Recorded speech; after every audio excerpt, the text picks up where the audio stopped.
Donc, ce que je veux dire, il y a trop d'agents immobiliers, ils veulent vendre du ultra haut de gamme, du produit d'investissement, du machin, du truc. Ils veulent faire le généraliste alors faut trouver l'équilibre, en fait. C'est que chacun a trouvé sa voie, tu vois. VOIE, VOIX, finalement, chacun doit trouver qui il est et se mettre sur ce qu'il peut incarner. Le meilleur message pour moi, c'est celui qu'on incarne naturellement et pas celui où on a besoin d'un super marketing, d'un costume, d'un habillage, trop d'artifices et du coup, on comprend plus qui tu es, on comprend plus quel est ton message, quelle est ta spécialité, qu'est-ce que tu vas apporter finalement. Pourquoi tu regardes Mika en disant ça? Soit quand je parlais quoi de... faut enlever le costume. Vas-y, remets ton jogging, Mika, arrête de faire genre. Sportif comme t'es, toi. Mais après, peut-être ça peut choquer certaines et certains qui nous regardent, mais c'est vrai qu'à un moment donné, j'en ai marre, on fait l'apologie de l'écoute. Si tu observes pas, ça sert à rien. Et si t'as pas la résilience et l'adaptabilité, ça sert à rien non plus. Donc, je pense que l'écoute isolée du reste n'est rien. Ouais, bien sûr. Ça reste indispensable, mais c'est rien. C'est un des outils de la trousse qu'il faut avoir. Exactement. Et s'il y en avait un outil, quelqu'un qui commencerait aujourd'hui, par exemple, si tu pouvais lui donner un super pouvoir, tu lui donnerais quoi? Le super pouvoir, non, je l'inviterais soit à choisir un super guide. Un super guide? Ouais.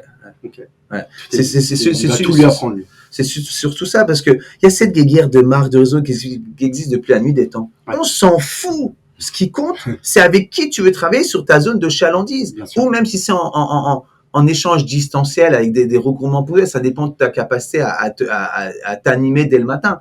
Il y a des gens, ils ont besoin que quelqu'un leur tape sur l'épaule pour dire hey, tu vas y arriver. D'autres, ils se tapent sur l'épaule seuls. D'autres, ils n'ont pas besoin de se taper sur l'épaule, ils sont déjà partis. Ça dépend des gens. Donc, il faut choisir les gens qui te complètent bien. Voilà. Donc, il faut que tu choisisses des gens qui te font du bien, qui t'encouragent. Des fois, il faut choisir des gens qui croient plus que toi-même en toi. Hein, ça, c'est important. Bien sûr, important, ouais.